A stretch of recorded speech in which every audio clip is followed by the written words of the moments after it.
Angibingelela ababukeli, igama lami nguMartin Wakamkhize, oyi-host yamavidiyo e-D2 Kids. Sishuthwa ikhaya elihle media. Uma ufuna ukwazi imininingwane ngekhaya elihle media izovela ekupheleni kwamavidiyo ethu. Namuhla sinesambeleli esiwumama oke wasivakashela. Usephinde uyasivakashela. Umuntu oqala obuyayo kwi-D2 Kids.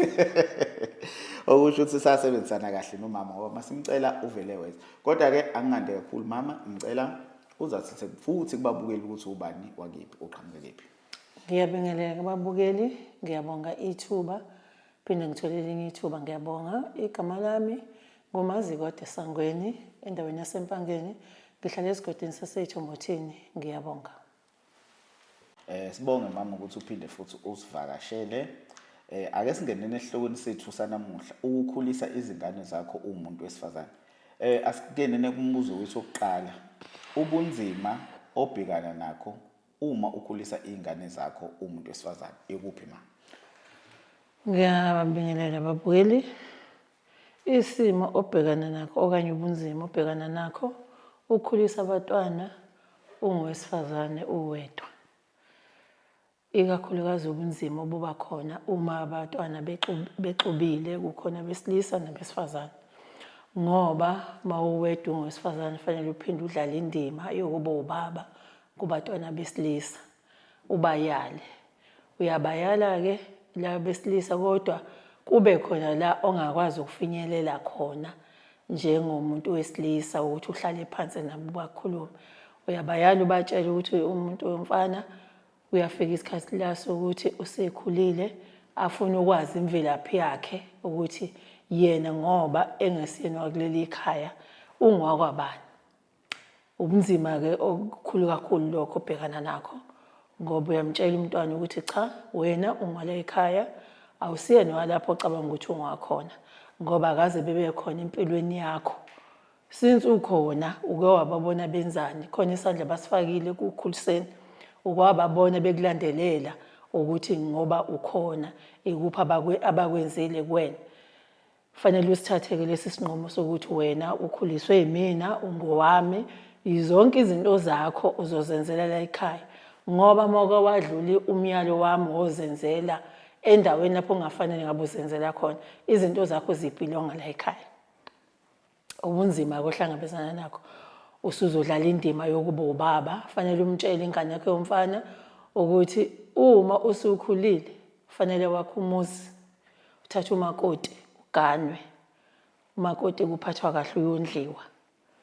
Mase ngiphinda ngize kumantombazane, khulisa ingane yentombazane kulula uma umuntu wesifazane, khona kuba nzima kodwa kwesinye isikhathi kulula ngoba niyaxoxa nihlale phansi uyitshele ingane yakho uma isifikelwa isikhathi lapho esikhula khona isingena esigabeni sokuthi isikhulile fanele uyibone wena. Uyayitshela ukuthi ingane yami kufika isikhathi esinjengalesi uyagijima uzotshela umama ukuthi mama ngibona into ethile. Umama mase yayitshela ingane ukuthi ngoba kwenzeka kanje sekhombisa izimpawu zokuthi usukhulile, awusosondelani nabafana, awusayimbandakanye eduze nabafana ngoba mawuyimbandakanye nabafana usukulesi stage usungamitha noma yinini. Uphinde ingane yakho isikhulile isifika esikhathini la sokuthi sekufanele i-high school. Fanele uyitshele amazwi ukuthi ngoba ususe high school ziphathe kahle. E-high school ziningi izinto ezenzakalayo, abafana bayakubona ukhula bekubona umuhle. Uma umfana ekutshela ukuthi umuhle wothi ngiyabonga ngoba wena usuke wazi ukuthi uma wakho sonke isikhathi uhleze ekutshela ukuthi umuhle. Fika isikhathi la sokuthi ingane iziqede high school ye-tertiary. Mayifika e-tertiary isuke isingasekho-ke esandleni sakho wena mzali, uyibona ngalelo langa ibuya kodwa fanele uyinikeze iyalo zokuthi ngoba usiye e-tertiary njengane yami fanele wazi ukuthi fanele uyiphathe kahle, ubuye ekhaya useyintombi ukuze umama ngelinye ilanga azokwenzela into enhle. Ungathathi impilo yakho noma umzimba wakho unikela kubafana ngoba ucabanga ukuthi abafana bazokuthanda noma bazokunikeza lolu uthando olunikeza uma wakho. Futhi fanele wazi ukuthi ngoba usise-tertiary nje uma wakho uzokunakekela uzokuthengela iy'mpahla, uzokunikeza imali ukuthi ngivale lesi sikhala sokuthi akekho ubaba wakhe empilweni yenu. Kunzima, kunzima ukukhulisa ingane uwedwa ngoba ithi lapho ingane isiphoseka esiweni yathola ingane, uyahlala phansi futhi nawe uyitshela ukuthi njengoba kusuphoseka esiweni wathola umntwana, akusho ukuthi ngoba usuthola umntwana sekufanele uyidele uhamba nje unabafana usebenzisa umzimba wakho ngendlela engafanele bafanele. Usaqhubeka nokuyiphatha kahle uyilonde. Awuyi ukuyohlala kubo komfana ngokuthi usuzele naye engakukhiphelanga lutho. Mina ezami-ke ingane-ke ngiyitshele lokho ukuthi awuyi ukuyokipita kubo komfana ngoba umfana usengakushiya endlini ahambe yolobola intombazane ehlezi ekhaya kube nomthetho, eyaziyo ukuthi ekhaya kunomthetho. Ngoba usuphoseka esiweni nje usuthola ingane, ubaba wengane uyamtshela ukuthi ekhaya kithi akangeni umuntu wesilisa engakenzi lutho, fanele aqale alobole mase bomkhwenyana. Mase ezongena ekhaya kini uyamtshela ukuthi ugqoka kanjani, uhlonipheka kanjani uma ubaba wengane yakho ezongena ekhaya lakho. Yabona ukuthi nje kunzima ukuthi iy'ngane zethu siyay'tshela siyay'yala, okunye kwakho ukubona ukuthi ingane ayikuzwa kahle, ifuna ukuthatha impilo yayo noma ibona izinto ezinhle mase icabanga lezi zinto ezinhle zizosheshe ifike kuzona. Kanti azazi ukuthi isiphetho sento enhle egijimela izinto ezinhle, isiphetho sakho suwukufa. Kuba nzima khona ukukhulisa ingane uwedwa uwumuntu wesifazane ungasebenzi. Mina nje selokhu ngazala ngimazi umlungu. Bekunzima empilweni yami ukuthi ngikhulise abantwana bami. Bengitshela ukuthi mama ubani ubeyogubha usuku lakho lokuzalwa, ubehamba nabazali bakhe. Bengibatshela ukuthi hayi lindani, nani ngizonenzela, uNkulunkulu uzongipha amandla ukuthi nginenzele, nikwazi ukuthi niyogubha nani usuku lenu lokuzalwa. Bengidlala nje indima yokuba umama ngiphinde ngibe ubaba. Ngiyabonga. Sibonge mama ngobunzima obhekene nakho kodwa ugcina ukunqobile. Mhlambe umama masingangena ebuhleni-ke manje kokukhulisa ingane zakhe ukuthi ibuphi ubuhle umama akutholile ngokukhulisa ingane zakhe? Ubuhle engibutholile balaleli ngokukhulisa abantwana bami kade ngidlule ebunzimeni.